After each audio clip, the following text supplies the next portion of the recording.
Hey guys, good morning. तो अभी market शुरू होने वाला है, आधा मिनट रह गया है और निफ्टी में मुझे एक अपॉर्चुनिटी दिखाई दे रही है शॉर्ट करने की। तो देखते हैं, अगर ओपनिंग हमारी थोड़ी बहुत लेवल पे ही है जो दिखाई दे रहा है तो उसके हिसाब से हम पुट बाइंग करेंगे। मेरे रडार पे है निफ्टी की पुट 21,750 की, तो उससे जल्दी से मैं ऐड कर लेता हूँ एक बार। 115 चल रहा है, देखते हैं इसका ओपनिंग क्या रहेगा और फिर इसे हम लॉन्ग करेंगे पुट को।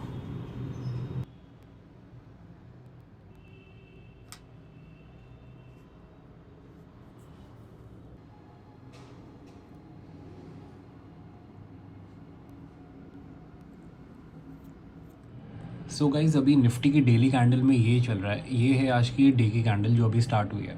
तो अगर आप देखोगे तो यहाँ से मार्केट एक अप मूव दिखाया, उसके बाद यहाँ से करेक्शन आया, ठीक है। अब यहाँ से फिर से मार्केट भाग रहा है भाग रहा है भाग रहा है। अब ये वाली जो आप विक देख रहे हो, इसका क्या मतलब है? इसका ये मतलब है कि यहाँ से जो है रिजेक्शन आ रहा है प्राइस का। यहाँ से रिजेक्ट हुआ प्राइस, यहाँ पे टाइट हुआ, यहाँ पे फिर ऊपर जाने की कोशिश करी, फिर रिजेक्शन आया। अब फिर इसी लेवल से आया डाउनफॉल। हालांकि यहाँ से जो है ऑर्डर्स अब्जॉर्ब भी हुए, बट अगले दिन वो कंटिन्यूड डाउनफॉल और नीचे की तरफ था, ठीक है। फिर एक गैप अप हमें दिखाई देता है और मार्केट ऊपर ही रहती है। फिर एक और ऊपर की तरफ टाइट होके रेंज खुल जाती है, बट जो प्राइस है वो बहुत टाइट रहता है। फिर उसके अगले दिन यानी कि आज जो है मार्केट एक थोड़ा सा फिर से गैप अप स्लाइड दिखाकर और ऊपर की तरफ जा रहा है। तो यहाँ पे जो गैप अप है, बेसिकली ऊपर जाने का जो मूव है वो इतना ज़्यादा कन्विक्शन वाला नहीं है।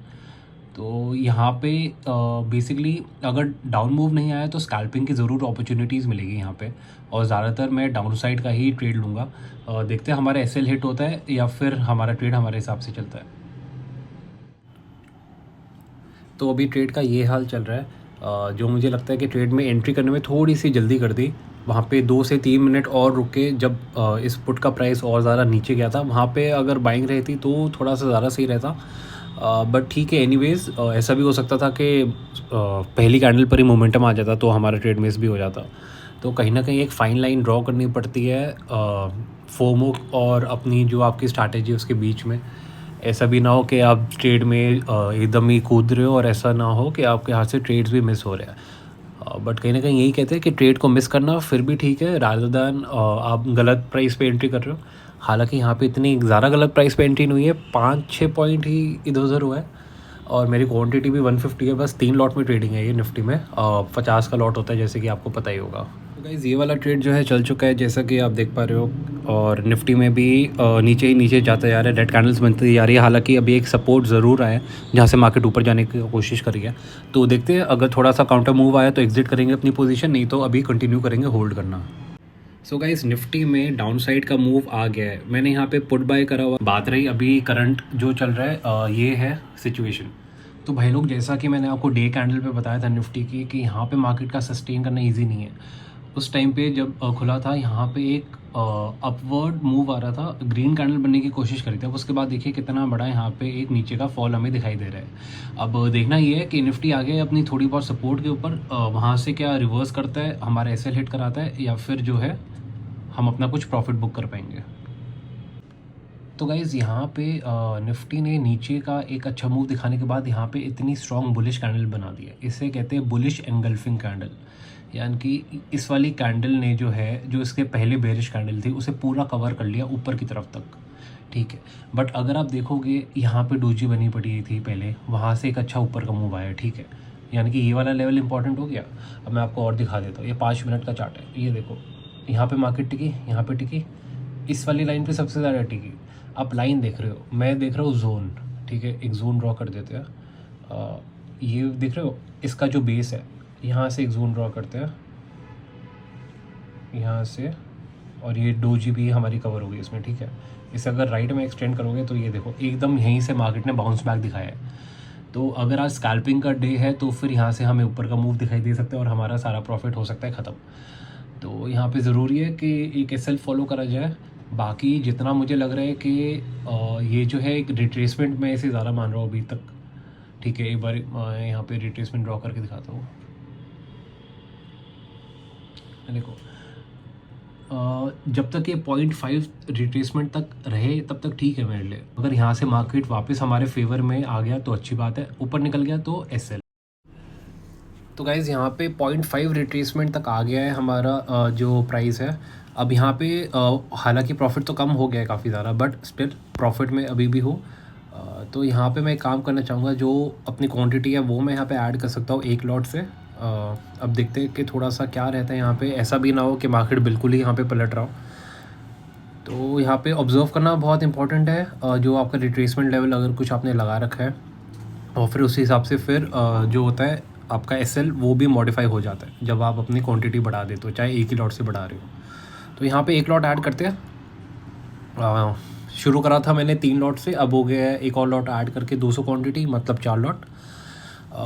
अगर लॉस होता है तो जनरली जो न्यू ट्रेडर्स होते हैं वो लॉस में अपनी क्वांटिटी ऐड करते हैं, बट एक जैसे आप आगे आगे बढ़ते रहते हो अपनी जर्नी में, आपको धीरे धीरे ये इसकी इम्पोर्टेंस पता चलती है कि एक बार आपको प्रॉफिट होने लग जाए, ट्रेड चलने लग जाए, तो उसके बाद जो अपनी साइजिंग इंक्रीज़ करने की जो बात होती है वो बहुत ही इंपॉर्टेंट हो जाती है।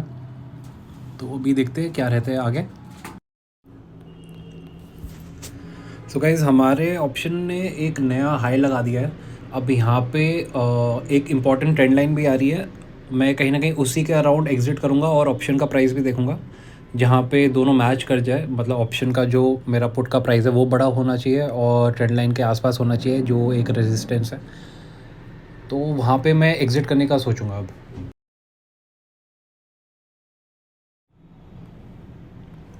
तो गाइज़ यहाँ पे क्या कर रहा हूँ मैं, अभी जो हाई प्राइस चल रहा है वहाँ पे मैं अपनी आधी क्वांटिटी ही एग्ज़िट कर रहा हूँ। यहाँ पे मेरी आधी क्वांटिटी एग्ज़िट हो गई है। अब बाकी आधी क्वांटिटी के लिए मैं अपना ट्रेल करूँगा स्टॉप लॉस।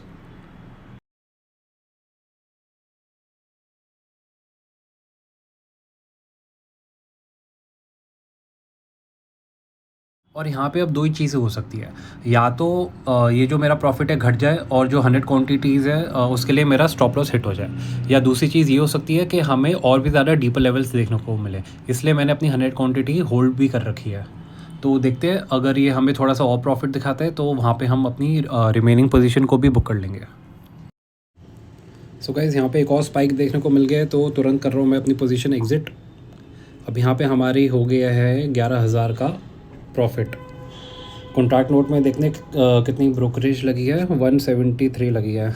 11,000 रुपये का हमारे यहाँ पे आराम से प्रॉफिट हो गया। और अभी भी मार्केट नीचे की तरफ ही जा रहा है। जहाँ पे मैंने एग्जिट करा वहाँ से 10-15 पॉइंट और ऊपर चला गया। बट वही बात है, कहीं ना कहीं आपको अपना प्रॉफिट बुक करना ही पड़ता है। और ऐसी मार्केट में जहाँ पे दोनों ही साइड के मूव्स आ रहे हैं वहाँ पे स्टॉप लॉस भी बड़े हो जाते हैं। तो इसलिए आपको केयरफुल रहना पड़ता है और अपनी जो पोजीशन है वो टाइमली आपको एग्जिट ही करनी पड़ती है।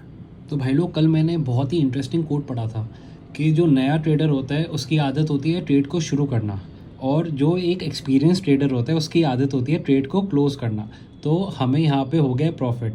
अब इर्रिस्पेक्टिव प्रॉफिट हुआ लॉस हुआ, अगर लॉस होता डे की लिमिट हो जाती तब भी हम करते क्लोज। अब प्रॉफिट हो गया तो यहाँ पे भी हम कर रहे हैं अपना ट्रेड क्लोज।